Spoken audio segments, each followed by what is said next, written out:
ጤና ይስጥልኝ። የጋዜጣ ፕላስ የመረጃ ሰዓት ነው። ከዜናዎቹ ጋር ማርቆስ በላይ ነኝ። በቅድሚያ ማረስተ ዜና። የአባይ ግድብ በሙሉ አቅሙ ወደ ስራ ሲገባ በአመት 22000 ቶን የአሳ ምርት ይገኛል። ለሐዋሳ ከተማ ከ250 በላይ አዳዲስ የኢንቨስትመንት ጥያቄዎች ቀረቡ። ዩክሬን ከሩሲያ ጋር የ30 ቀናት የተኩስ አቁም ስምምነት ለማድረግ ዝግጁ መሆኗን አስታወቀች። የየመኑ ሁቲ አማጽያን በቀይ ባህር ትራንስፖርት ላይ ያቋረጠውን ጥቃት እንደሚቀጥል አስታወቀ። አሁን ወደ ዝርዝር መረጃዎቹ እሸጋገራለሁ። አባይ ግድብ በሙሉ አቅሙ ወደ ስራ ሲገባ በአመት 22000 ቶን የአሳ ምርት እንደሚገኝ የቤኒሻንጉል ጉሙዝ ክልል ግብርና ቢሮ አስታወቀ። በቢሮው የእንስሳት ዘርፍ ምክትል ቢሮ ኃላፊ ዶክተር ብርሃኑ ይትቻ ለጋዜጣ ፕላስ እንደተናገሩት አባይ ግድብ በሙሉ አቅሙ ወደ ስራ ሲገባ በአመት 22000 ቶን የአሳ ምርት እንደሚገኝ ሀገር አቀፍ ጥናትን ዋቢ አድርገው ተናግረዋል። በአባይ ግድብ የአሳ ምርት ከተጀመረ ጊዜ አንስቶ በክልሉ የሚገኘው የአሳ ምርት በከፍተኛ ደረጃ መጨመሩን ጠቅሰው የአሳ ምርትን እሴት በመጨመር ከሀገር ውስጥ አልፎ ወደ ውጪ ለመላክ እየተሰራ እንደሚገኝ ጠቁመዋል።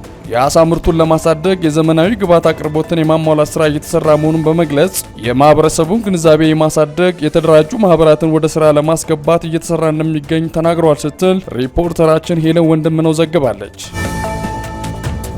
በሐዋሳ ከተማ ከ250 በላይ አዳዲስ የኢንቨስትመንት ጥያቄዎች መቅረባቸውን የከተማዋ ከንቲባ አቶ መኩሪያ መርሻ ገለጹ።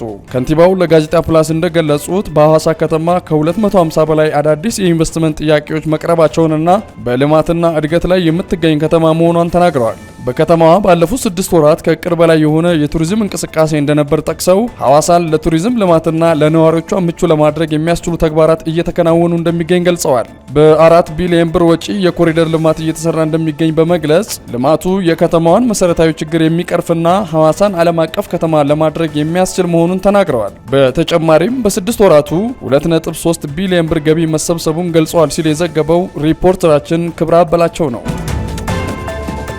የየመኑ ሁቲ አማጽያን በቀይ ባህር ትራንስፖርት ላይ ያቋረጠውን ጥቃት እንደሚቀጥል አስታወቀ። ቡድኑ ባወጣው መግለጫ እስራኤል ወደ ጋዛ የሚገቡ የሰብአዊ ድጋፎችን በ4 ቀናት ውስጥ እንድታስቀጥል ቀነ ገደብ አስቀምጦ ነበር። የሁቲ አማጽያን ቡድኑ ያስቀመጠውን የ4 ቀናት ገደብ መጠናቀቁን ተከትሎ በቀይ ባህር በሚያልፉ የንግድ መርከቦች ላይ ያቋረጠውን ጥቃት እጀምራለሁ ማለቱን ሮይተርስ ዘግቧል። ዩክሬን በአሜሪካ የቀረበውን የ30 ቀናት የተኩስ አቁም ስምምነት ለመቀበል ዝግጁ መሆኗን አስታወቀች። የአሜሪካው የውጭ ጉዳይ ሚኒስትር ሩሲያ ሐሳቡን እንደምትቀበል ተስፋ አለኝ ብለዋል። ዩክሬን ተኩሱን ለማቆምና ለመነጋገር ዝግጁ ነች ያሉት ሚኒስትሩ ሩሲያ ሐሳቡን ውድቅ ካደረገች ሰላም ለማምጣት እንቅፋት የሆነው ማን እንደሆነ እናውቃለን ብለዋል። የዩክሬኑ ፕሬዝዳንት ዘለንስኪ በበኩላቸው ሩሲያ በአዎንታዊ ሐሳብ እንድትስማማ ማሳመን የአሜሪካ ኃላፊነት ነው ብለዋል። አሜሪካና ዩክሬን ማክሰኞ ዕለት በጅዳ ይፋዊ ውይይት ማድረጋቸው የሚታወስ ነው። ተከታታዮቻችን የዕለቱ ዜናዎቻችን እነዚህን ይመስሉ ነበር። መልካም ቀን ይሁንላችሁ።